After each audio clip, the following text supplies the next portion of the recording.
Merci Philippe, bonjour à toutes et tous. Alors effectivement, quelque chose de nouveau est né, vous l'avez tous compris, l'Europe des peuples est en marche. Et rien ne pourra l'arrêter ici dans cette campagne. Alors, pour ce qui est de CPNT, vous l'avez compris, on fête notre anniversaire cette année, notre 20e anniversaire, et CPNT s'est créé en 1989, justement à l'occasion des élections européennes. Justement parce qu'on n'était pas d'accord sur cette Europe des directives, cette Europe tatillonne, cette Europe qui empoisonne le quotidien, qui empoisonne nos territoires.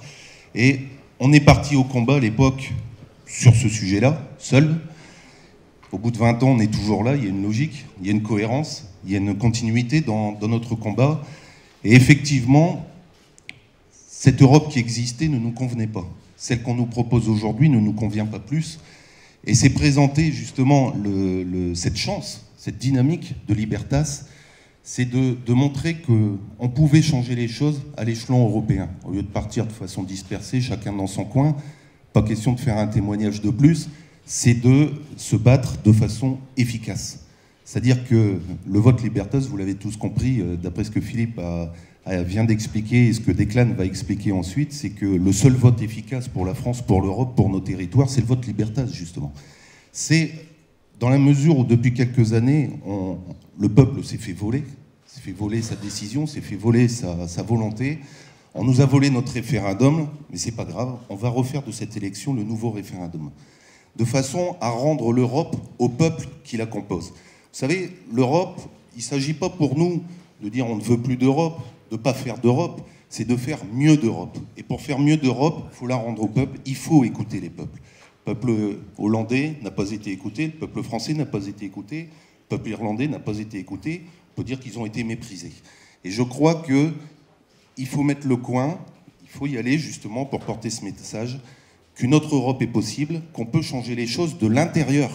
C'est ça qui est important. C'est qu'il faut être clair, on joue la gagne pour changer les choses, pour arrêter que ce Parlement européen soit le temple de la pensée unique, là où on a le droit de rien dire, de rien critiquer, puisque sinon on est montré du doigt, et Dieu sait si on a à le supporter les uns et les autres, justement, ici, c'est de porter une contradiction dans l'Europe pour construire un autre projet.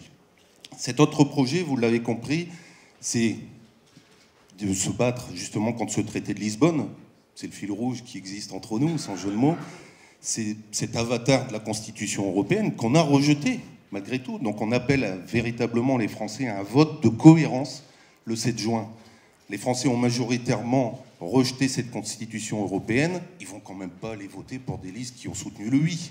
Ils ne vont quand même pas aller soutenir des candidats qui militent pour cette Europe-là, celle qui les méprise et qui ne les écoute pas. Donc on appelle à un vote de la cohérence avec Libertas.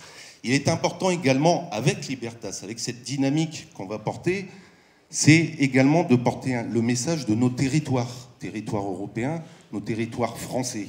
Ils sont méprisés par l'Europe, pire, ils sont abandonnés complètement. On a besoin véritablement d'une politique équitable pour nos territoires, nos peuples et les populations qui y vivent. On a besoin d'une réorientation justement de toutes ces politiques d'investissement. On parle de plan de relance dans le cadre de la crise, c'est quand même particulièrement étonnant que l'Europe, la France est particulièrement absente sur ce créneau-là. Pourtant, un des meilleurs plans de relance face à la crise, c'est le soutien à nos territoires et à toutes ces activités. Il y a des centaines de milliers, des millions d'emplois, il y a de la plus-value, il y a beaucoup de choses à faire et on ne fait rien. On ne fait rien. On sait courir dans tous les coins pour aller sauver des banquiers ou des spéculateurs. On ne sait rien faire, justement, pour aller se battre pour nos territoires. Prenez l'exemple, justement, de la tempête qu'il y a eu dans le sud-ouest. Qu'est-ce qui a été fait? Rien. L'Europe intervient où? On n'entend rien du tout. Et ça, c'est pas concevable. Philippe citait tout à l'heure ce cas presque caricatural. On en rirait presque, si c'était pas sérieux, du vin. Alors, Dieu sait si c'est important ici en France, on y est très attaché. Mais ça montre qu'on est en train de tout casser. Toutes nos identités, les identités de nos terroirs, nos identités françaises. Et puis il n'y a pas que le vin auquel ils s'attaquent. Tu citais le fromage, mais il y a le foie gras. Il y a des tas de choses comme ça. Bientôt, ils vont demander à Declan de couper la Guinness avec de la bière blanche. Si ça continue, c'est à ça qu'on va arriver. Donc on ne peut pas, on doit défendre nos économies de terroir, la vie de nos terroirs. Il faut se rappeler quand même que nos territoires, et notamment nos territoires ruraux, ce n'est pas des zones de vacances, ce n'est pas des cours de récréation, c'est des zones de vie pour des millions de Français. Et ailleurs, dans les autres territoires de l'Europe, ce sont des zones de vie tout simplement. On a besoin de se défendre là-dessus. On a besoin de promouvoir une nouvelle politique de développement des territoires, de soutien au développement des territoires en Europe, au lieu de tout casser. Réforme de la PAC qui casse tout, qui met à mal nos agriculteurs. Une réforme de la pêche. On a entendu parler d'un Grenelle de la mer ici, à part un coup de com' et un petit tour en bateau pour celui qui va le suivre, je ne sais pas où ça va aller plus loin.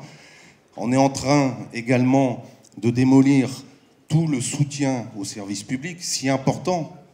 C'est un élément de vie, c'est un élément de cohésion sociale dans nos terroirs. Je crois que ça suffit.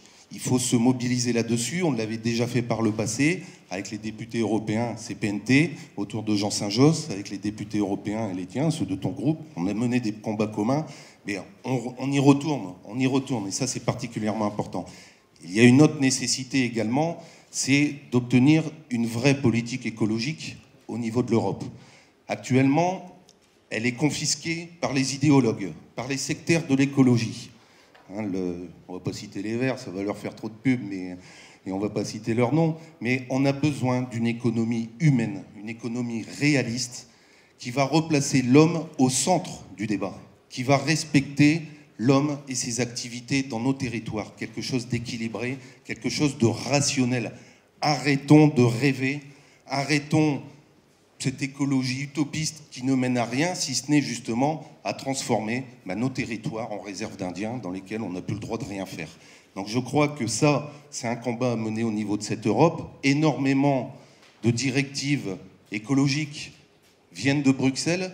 On les laisse justement s'amuser avec ça, mais résultat, on ne voit pas tout le mal que ça fait, toute la déstructuration que ça provoque justement dans notre tissu social et dans le tissu de nos territoires au niveau national. Donc ça, c'est particulièrement important de se mobiliser là-dessus, ce qui fait qu'en clair, c'est simple, c'est que le vote Libertas, c'est un vote efficace.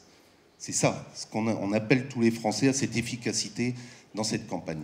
Le dernier point que je voudrais apporter quand même là-dessus, c'est, je vous disais tout à l'heure qu'il est important de changer les choses de l'intérieur, c'est d'envoyer justement au Parlement européen le maximum de députés européens qui vont porter ce message.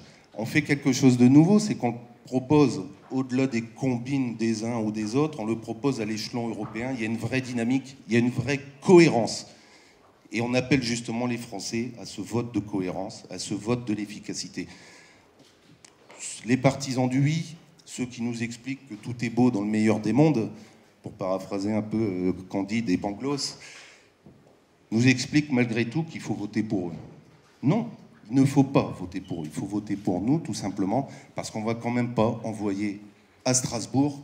Je tiens bien sur l'engagement, le Parlement européen, il est à Strasbourg, il n'est pas ailleurs.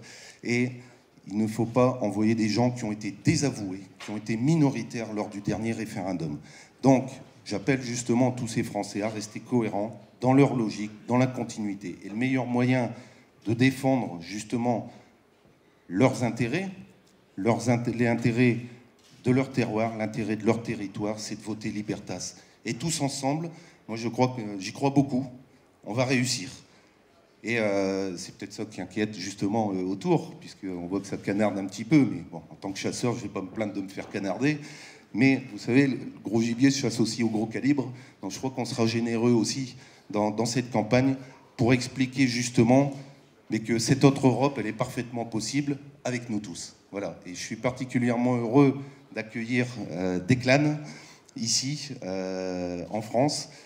Heureux, il est attaché aux mêmes valeurs que nous. C'est un rural, il est chasseur en plus. Alors vous vous rendez compte, pour nous, c'est encore mieux.